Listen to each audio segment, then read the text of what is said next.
sige sir. Yeah. Balik ko? O, balikan mo na ko to? Sige, pwede babalik sir. Kaya Sige. kaya mo good ang function good niya. Okay. Sige. Sa ngalan na automatic transmission, sir, okay rin medyo malangay ko. Sige. Sa ngalan na automatic, pareho-pareho ka application tanan sir ha. Okay. Ada kog magamay mapagug padaan. Sa imong sakyanan namong giring ani. Ana kaya diyan sa tawag na tani? Dashboard. Very good sir. Dashboard. Sa dashboard diri nakalukit ang atong aircon vents, aircon window nimo. Aircon vents, aircon window. Aircon window. Of course, dili daw gagawas ang kabugnas ng aircon. Sir, no? Kani sir, mo yung kitawag na to thermostat. Thermostat. Ang thermostat connected po na siya ng aircon, siya mo yung naghahatag ng kabugnas depende sa kabugnas ng ganahan. Okay. Switch aircon volume sa tong fan. Okay? Ang pinakakusog 4, 0 means off. Sa sa kanan push button na siya ha. Okay, before ka magpalong sa kanan, maabot kasi yung balay mo, palong mo yun ka, make it sure sir, i-off yun mo ang fan aircon. Okay, once na pag-andar mo balik, andar mo pan, andar puro mo tumat, makalitan yung motor, mawito ng whatever daw na mag-brand out, kasaksak yung mga aircon, andar ka lang, oy, buta kong kurente daw, nga na mga istorya, o na na madaot yung fan na nakatawa. Madaot din, no? Hindi na siya kabugno kadugayan. Kani, pointed ni sa mga aircon. Pointed sa aircon. Gusto ka upper body, kani mga itong gigamit karon. Gusto ka lower o upper, mubugnaw pong ilalong, kani mong gamitan. Okay? Next sir, napot tayo mga settings dili. Settings, kaning arrow nasa sulog sa kanan. So, galay green man, so muna siyang gigamit karon. Ang ibig sabihin na ang hangin o ang kabugnaw sa tong aircon, naara sa sulod sa kanan. Kani siyang nakayelo, sir? Kani. Basta kaning arrow na sulod. Arrow. O kita kag arrow, sir, nagikan sa gawas iyang gipasulod. Na kung imo na siyang pag-on mo na siya kung imon kanang arrow gikan sa sulod iyan ang gikan sa ang arrow gikan sa gawas iyang gipasulod mo na siya na drawing. Wala siya na drawing pero kung i-off na mo na siya kung ipasabot na ha. So gandar man ni sir, it means kanang arrow na mo na tong gigamit karon kanang arrow na sulod sa ang hangin o ang kabugnaw sa tong aircon naara sa sulod sa circulate siya. Now kung gusto ka makalanghap og fresh air na dili na kailangan pa mag-abri-abri sa imong bintana, imo na ni siyang pagungon. Kanang hangin sa gawas, unsa nang baho sa gawas iya na nang ipasulod. Ug ang hangin sa sulod iya na pong ipagawas. Bagay exhaust baga. Exhaust fan mo ra ginana. Yes. Mas maayo siya gamiton kung dalong drive ta. Kaya medyo fresh air pa daw. Within city proper na to sir, polluted naman. Polluted na so make sure na gandar gid siya. Gandar gid siya. Sakto sa friends or relatives di maging malikayan ay mangutot apag nga siya. Or kaya kami smelly like masudan or durian. Ganahan. Pag nasulod yung kan, di mo matimo. Igawas naman niya ba? Okay. Ha? Now, mingon ka na ko. Bugnaw malagi ka mo yung malangap ang kanap mga musulod mo kang yes, imong thermostat gaon man. So i-convert sa gyapon niya into bugnaw ang hangin. Now karon gusto ka unsa literal, unsa klima sa gawas literal. Unsa ka init sa gawas, imo ni siyang off na. Mo na iyang ibugisulod karon taw-taw anak mo init na. Init na siya. Nagats ko nimo? Okay sir. Kasi matangala ka ng bugnaw gyapon nang isulod. Malanghap lang nimong baho sa gawas. At least maistudihan ako ni imong gitudlo kay naka-video ta. So mas maayo gyud sir na naganda gyud siya. Next ang tapad nato kaning emergency hazard. I think na naka-idea sa emergency hazard. Gabling-bling atubangan kilid ug sa likod. Magamit nato ang emergency hazard every time na mag-parking ka sa gilid. Total di man ta magdugay na lang kay ginaog na lang kay karga mo hawa raman dayon. Magamit pud nato ang emergency hazard every time na mag-backing, atras ka, mag-reverse, mag-backing para ma-aware ang uban, mag-slow down na kay wala man naka-block with asa yung direction. Kaya nata. Magamit po nato ang emergency hazard for emergency purposes. Simba ko lang po natin. Sa hospital, wala siya gambulansya sa so, mo na indicator niyo. Sir, maski sa imong sakanan or sa kaming panimong sakanan pohon, pangatag sa sira. Paano siya international logo sa itong hazard? Triangle yun siya, nakalukit na. Triangle. Somewhere sa imong dashboard. So, ang pag-off more ang papers. Soft lock lang. Kani siya na-design. Defogger na siya siya. Defogger. Kaning labi nang mahapon o ulan mag-aircon ka sulod sa imong sakanan. Di gina malikayan mag-fog sa imong mga windshield, especially sa imong likod. Kabantay ka sa windshield mo sa likod kanang mga line niya. Sa rush, kanang mga line ba? Line mga yellow. Design lang. pananglitan, nag-long drive ka, nag-ulan-ulan, nag-aircon, nag-fags ang imong likod, di nakakita kung naabay ka sunod or wala.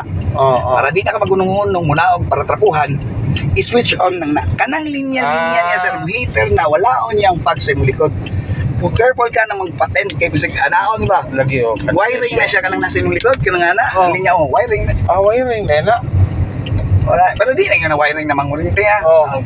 Kung na siya function. Na-function na ka. Ang magpatent ka, wala, be careful dyan. Patente sa mga i-dark ni mo ba? Buti nga lang ito kung naimura ka. Nakakita sa tanan sa kanan. At least nakabalo pa. So, maka-fax, so ako na siya. Pag ngon. Pangutan na dali, sir. Sige, wala. Okay na to, sir. Kaya nakabit. Naabot tayo mga switch indicator. Kanina. Kani sa atong wiper ni. Wiper. Kung magulan, magtaligsik, i-down siya ka sa interval ng 3 to 5 seconds. Nila. Pwede siya ma-wiper siya nga walay tubig. May pasirit. Okay ra. Ano siya, sir? Hindi ba na may musirit diyan sa tubig para... May explain ako na siya, sir. Oo. So, kalaligsik lang, lang, interval. Kung kusog-kusog na galing ang patak sa ulan, i-down pa siya kaduha, mupaspas na po kamay niya. Kaduhang lang, no? Para siya number 1, number 2. Kung kusog na yung kayo, halos bagyo na. Kusog na yung ulan. I-down pa siya katulo, paspas na kikayang umahin mo, hunong na lang sa gadog dinigin maklarong dalan. Maklarong dalan. So, ang pag-off, ay balik mo po check sa naman lang. Okay? Okay. Gusto kag manually lang, ikaw rin mag-decide kano sa wiper, i-pull up lang na siya. Hindi na siya mag-interval. Katong mag-interval itong pag matalagsa lang siya mo, ana. Ikaw rin mag-decide. Ikaw rin, taga-up lang na mo. Ang katong interval na rin nga nagyapon, na mura nga nang hindi na mag-galaana pa ba? Siya na ang bahala mo interval ana. Kung paubos, kada number 1 pa man na. Walang medyo taligsik pa. Hindi na kagandaan mag-ibutan. Sa babaw katong manually lang. Ikaw rin mo decide ka na sa wiper. Hugaw imong windshield. Gusto ni mo limpyuhan. I-pull up ni siya padong dito. Ang ari? Dito ang itong manually no. Dito yung interval dire.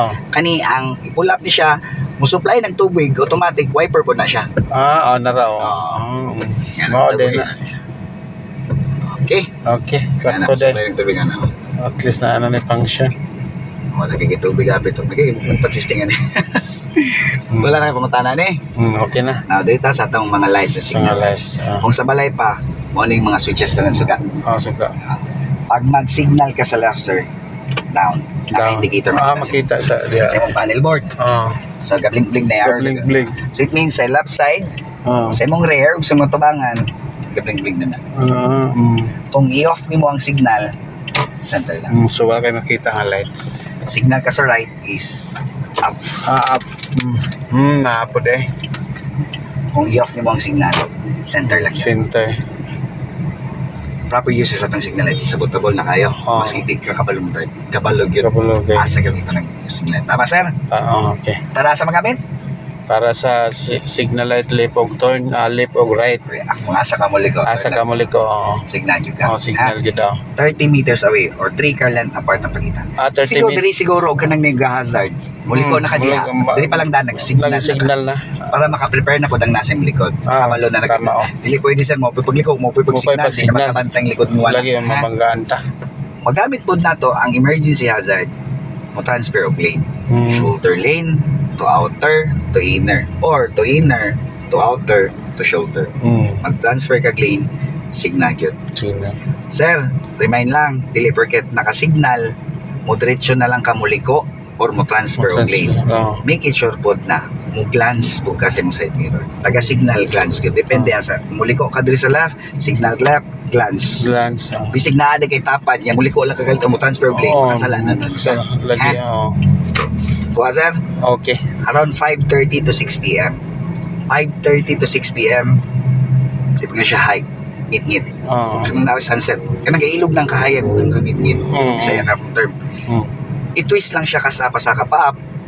Kaniha mo, nimong arrow, mo nimong mga switch indicator nimo, timanini, circle, sign na sa off. Mo ni broke arrow nimo.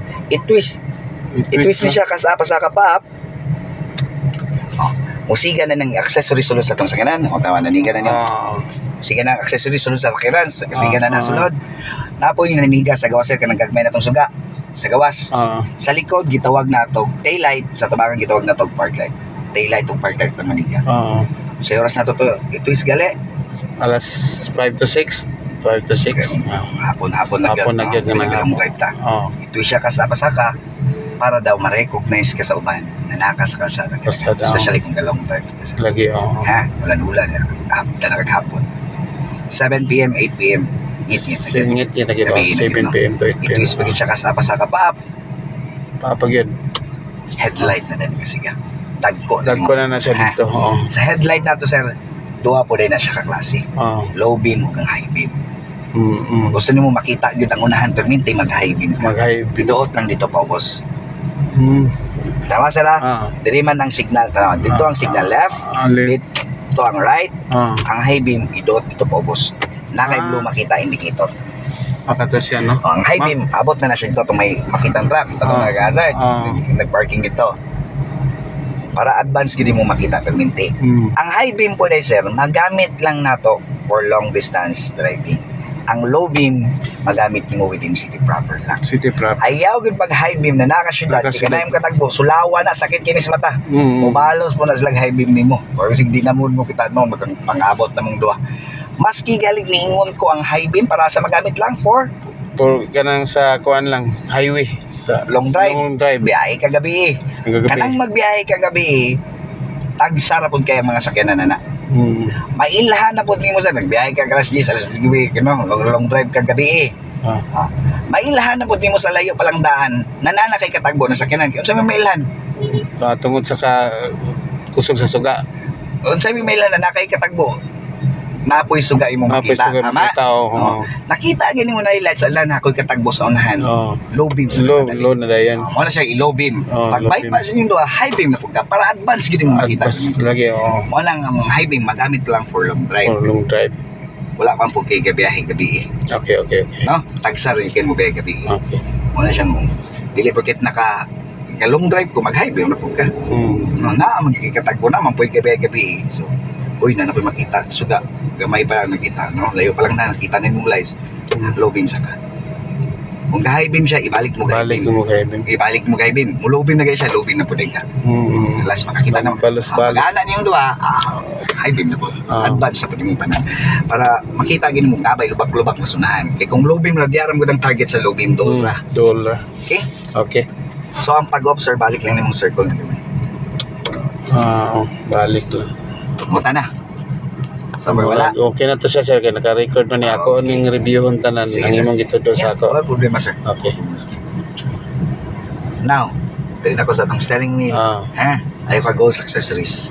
Maski bata. Yan sa panel board po din, sir. Explain ako. Okay. RPM. Sa panel board, sa instrument panel na itulo ka gauge din na RPM or revolution per minute times 1,000. So it means nasa 1,000 kapaswas ang tuyok sa imong makina per minute. Paspas kayo sa no?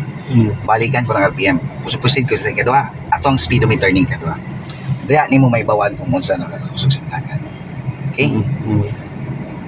Now, na may name atong gidalan sa kanan, sir. Mo padagan ta, sir.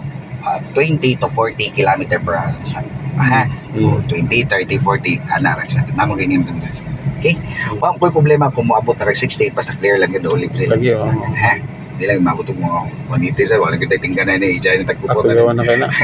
Ang pinakakilid ng gauge ang fuel bar o fuel gauge na ito. Nama kayo ban bar la. O cellphone na lang no? Ito gauge pa ni.